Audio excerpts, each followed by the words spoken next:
Now we are going to see from Skywatch TV interviews Richard Shaw about the story of the Bible Code. He's going to show what interesting Bible Code tables, what few of the mind, but beautiful explanation really about the Bible Code.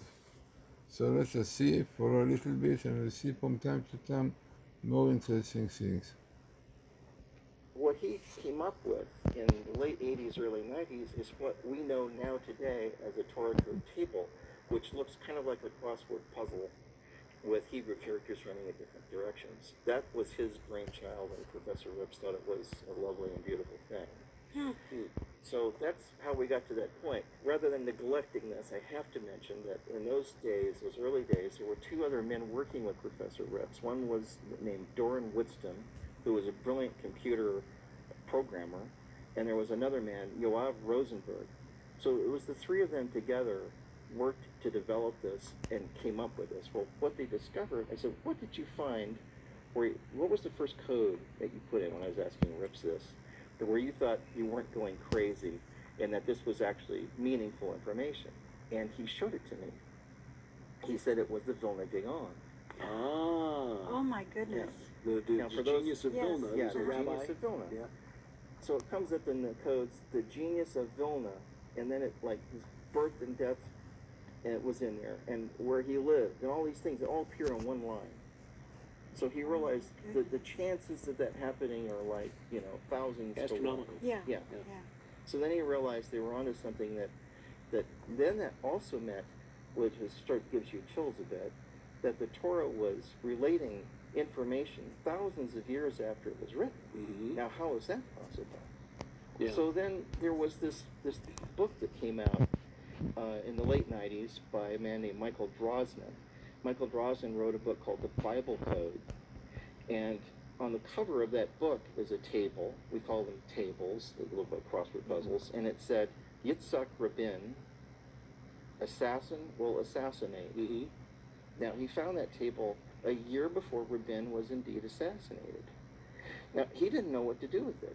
He went and talked to the security guys in Israel, said, look, I have a table from a manuscript that's 3,000 years old. It says that Rabin's going to be assassinated. Well, at one point, he was afraid, from what interviews I've heard of him say, that he was afraid that they were going to think he was the assassin. Hmm.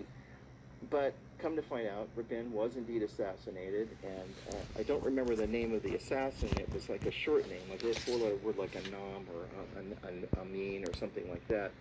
Later, they looked in that same table, and the name of the assassin was also encoded. Oh my goodness. But you wouldn't have known that. No. So this is the thing. It's like, well, does that mean that we can use the Torah codes as a predictive tool? And all of the rabbis say it is resounding no, because we don't know what this information is, and we don't know enough about the future to know what to ask, so we could be getting erroneous information. Mm-hmm.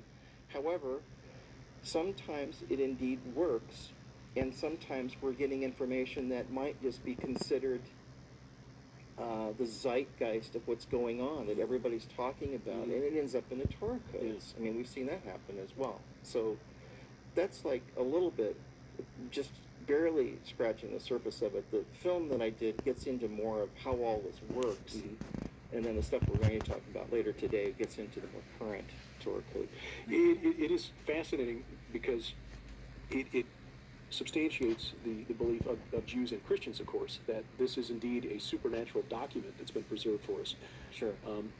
And you make a good point in addressing the concern that some have, the criticism that's been made by some, that this is essentially trying to foretell the future, which is strictly forbidden in the Bible. Right. In the book of in fact, Deuteronomy. in the Torah. Right. Yeah. It basically says it's an abomination. Right. So, but it didn't talk about codes particularly. Mm-hmm. And I guess what we need to point out is that the rabbis who are doing this research, as you say, are not looking at this as a way to try to predict the future. This is not, 1-900 call, Miss Cleo or whatever to try to get a reading. This is trying to find what messages God may have maybe choosing to reveal. Is that the right way to put it? I think so, and the other thing is, like, what are we supposed to take back from this if we can't use it as a predictive tool? I think it just shows that everything about us is encoded. But yet once I had a conversation with Rabbi Glazerson privately in my studio, and I said, have you found pretty much everybody in the Torah? And he said, there's some people we can't find. And then I said, really? That was really intriguing to me. Like, why would they not be? And then I said, could the Torah codes be the book of life? That's a wonderful Ooh. question. Ooh. Well, we'll continue discussing the Torah codes, how Richard Shaw got involved in this research in the first place, because this isn't exactly something you'd assume a filmmaker would tackle as a first project or top priority. But if we're dealing with a truly supernatural document, why couldn't God have encoded the book of life in the Torah? More when Skywatch TV continues after this. Save nearly half off the cover price when you subscribe now to the brand new Skywatch TV magazine for a limited time from April 24th through